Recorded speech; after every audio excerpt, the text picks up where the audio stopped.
Hello and welcome to Mapping Sustainable Solutions with me, Kevin Thatcher. In this week's session we're going to look at basic concepts in geographic data.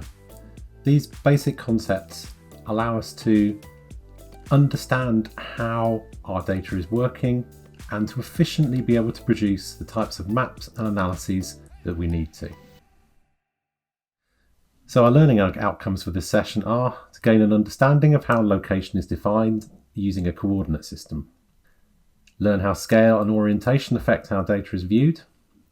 You're also then going to go on to measure distance on a GIS, add scale and north arrow to your data, and gain something of an understanding of attribute data. So the basic concepts we're going to look at are location, and with location we need to define as well what things like coordinate systems are and how we actually are able to then fully define location. Scale and distance, we're going to look at units of measurement as well within that. Map orientation, and then data attributes. And we're going to look at how attribute data can give us more information about our geographical data. So, location. And location on a map is determined from coordinates. If we look at the Coordinate Reference System Selector from QGIS, we can find that there are a great many different coordinate systems.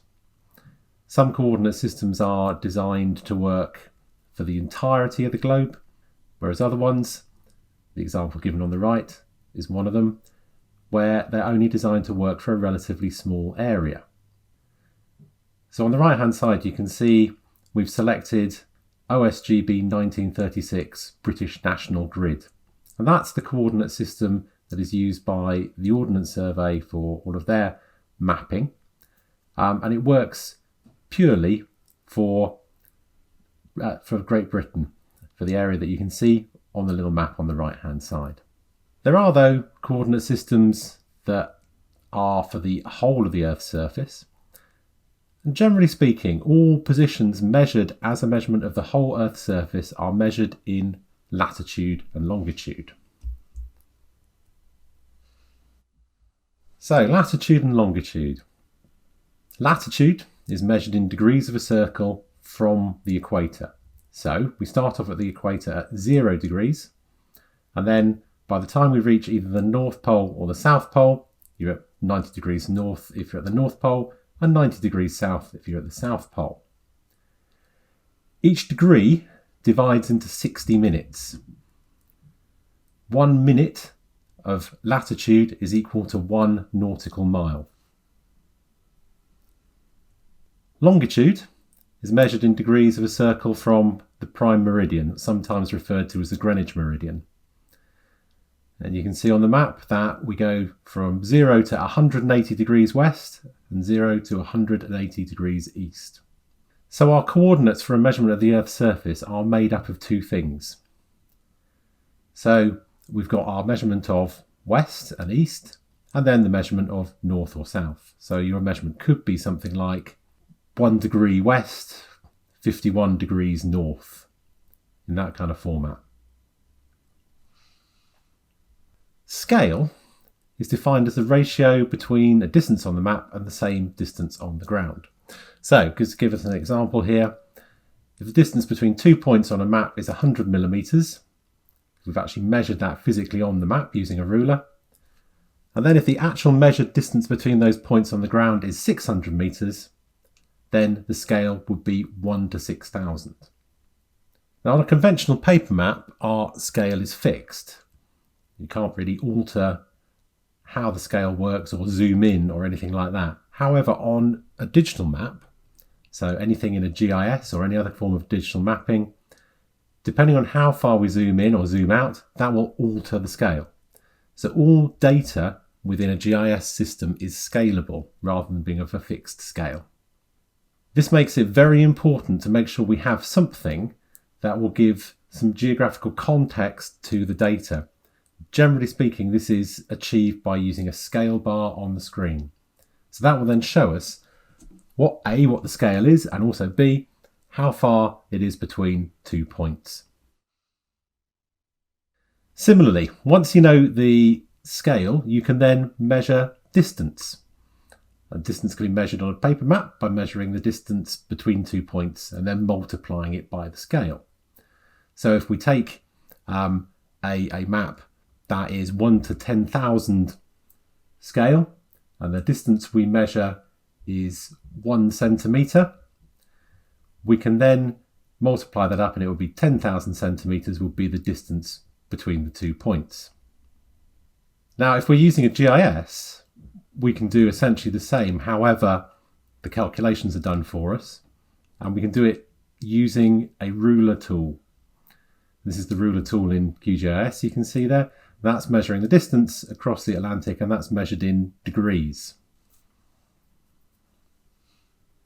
There's then the question of map orientation. These two images here, which one is showing the map the correct way up?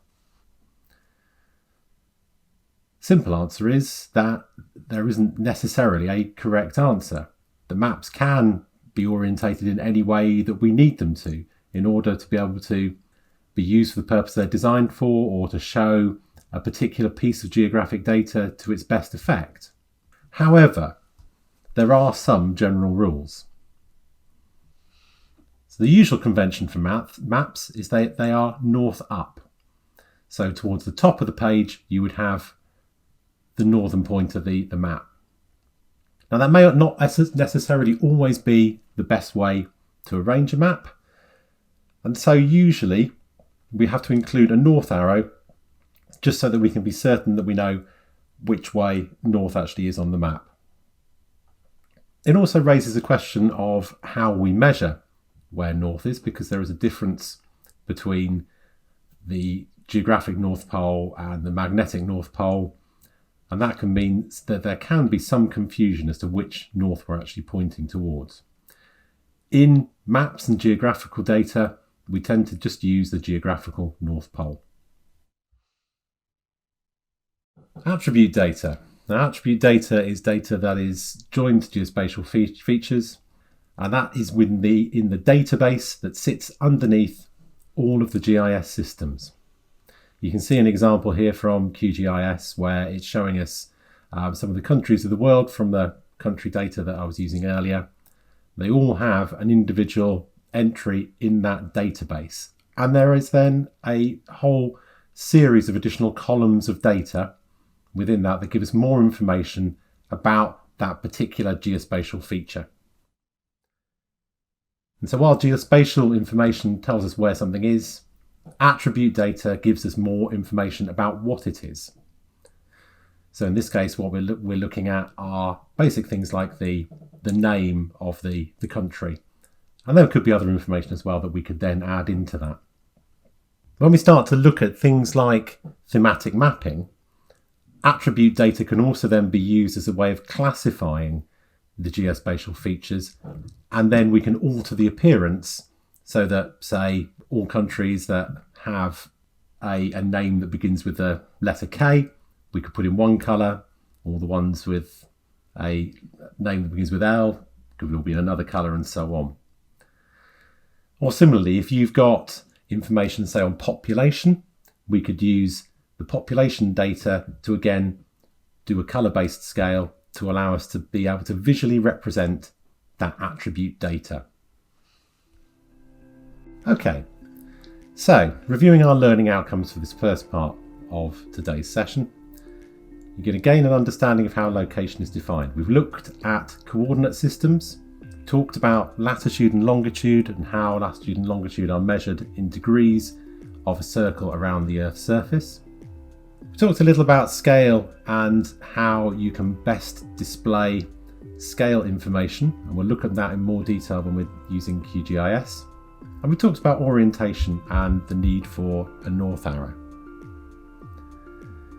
Now I'm going to go on to doing some more work with QGIS in the tutorial, where we're going to look at scale and north arrows and also attribute data.